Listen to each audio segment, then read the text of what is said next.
Hi, my name is Jim Nawara. I'm a professor in the James Pearson Duffy Department of Art and Art History at Wayne State University, where I have been teaching for quite a long time. I teach primarily painting, although I've taught a lot of drawing as well over the years. I teach all levels of oil painting, from beginning level through the graduate program, and watercolor as well. Very little watercolor is now currently being taught at any university, but it's a wonderful medium and I very much enjoy teaching it. I was born and raised in Chicago, and I went to the School of the Art Institute there for an undergraduate BFA, and then later to the University of Illinois, where I focused on painting and printmaking. I never thought I was going to be a teacher, but here I am many years later still enjoying it. It's a wonderful thing for me, and anything I can do to help a student is something I want to do very much.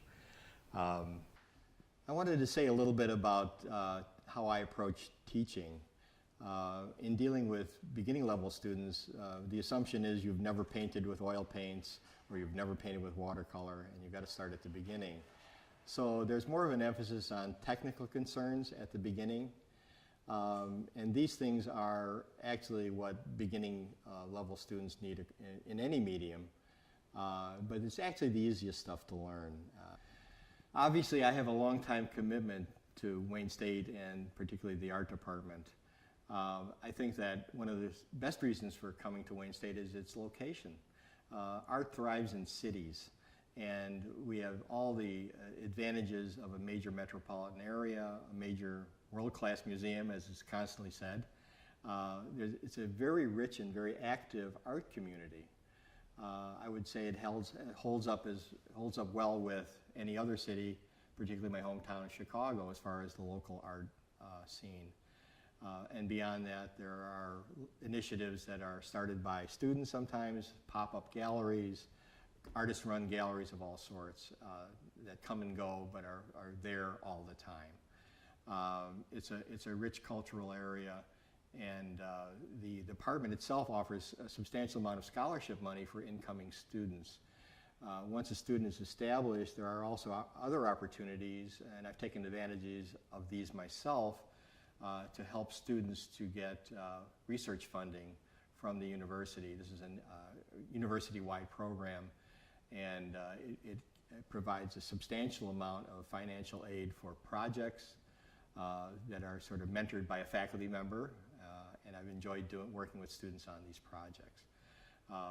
So it's a vibrant community. There's more than enough to do all the time. You can't even keep up going to all the openings. There's also the Detroit Institute of Arts right across the street, the main Detroit Public Library right across the street. And so it's a very rich environment, and one that I think is really worth considering.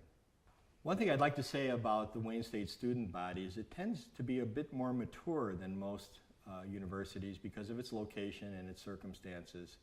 This is an incredibly rich experience for me as a professor, and I think as well for fellow students. The age range is broader. People have experiences as well as responsibilities outside of school. And I find this a very rich environment for myself and for the students. I think that the whole idea of being an artist is about being independent and highly creative. So regardless of the job or the career that someone goes into, they bring these gifts to those pursuits, whether it be graphic design, trying to sell paintings, which I'd love to do myself, and otherwise making their living through the creativity that they've gained from an education at Wayne State.